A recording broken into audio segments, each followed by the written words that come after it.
Two Moons by Sharon Creech, Chapter 37. The Visit. The next day, Saturday, when Phoebe and I reached the bus stop, Ben was standing there. Oh, crud, Phoebe muttered. Are you waiting for this bus?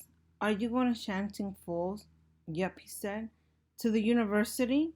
No. Ben pushed his hair from his eyes and looked up and down the street. There's a hospital there. I'm going to see someone. So you're taking this bus, Phoebe said. Yes, Phoebe.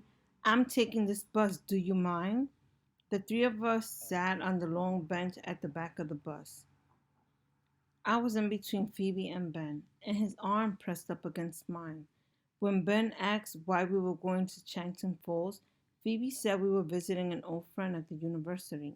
We rode along with Ben's arm pressing up against mine. Every time we rounded a curve, he leaned against me, or I leaned against him. Sorry, he said. Sorry, I said. Enchanting Falls, we stood on the pavement as the bus rolled off. The university is over there. Ben pointed down the road. See ya. And he walked off in the other direction. Oh, Lord, Phoebe said. Oh, Lord.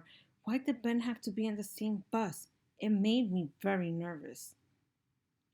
It made me nervous too, but for different reasons.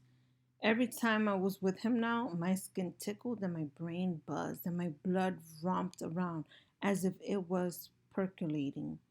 The address we had from Mike Bickle was a freshman dormitory. It was a 3-story brick building with hundreds of windows. Oh no, Phoebe wailed. I thought it might be a little house or something. Students were coming in and out of the building and walking across the lawn. Some were sitting on the grass or benches studying. In the lobby was a reception desk with a handsome young man standing behind it. You do it, Phoebe said. I just can't. I felt as if we stood out like sore thumbs. There were all these grown up college students, and here we were, two puny 13-year-old girls. Phoebe said, I wish I had worn something else. She picked lint off her sweater. I explained to the man at the desk that I was looking for my cousin, Mike Bickle, and I wasn't sure if he was in the building or not. The young man smiled a wide white smile at me. He was extensively handsome. He checked the roster and said, You're in the right place, room 209. You can go on up. Phoebe nearly choked. You mean girls can go up? You mean we could go right up to his room? It's a co-ed dorm, the young man said. Girls live here too. Sure, you can go up. Through there, he gestured. We walked through swinging doors. Phoebe said, Really, I'm having a heart attack. I know it. I can't do this. Let's get out of here. At the end of the hall, we slipped out the exit.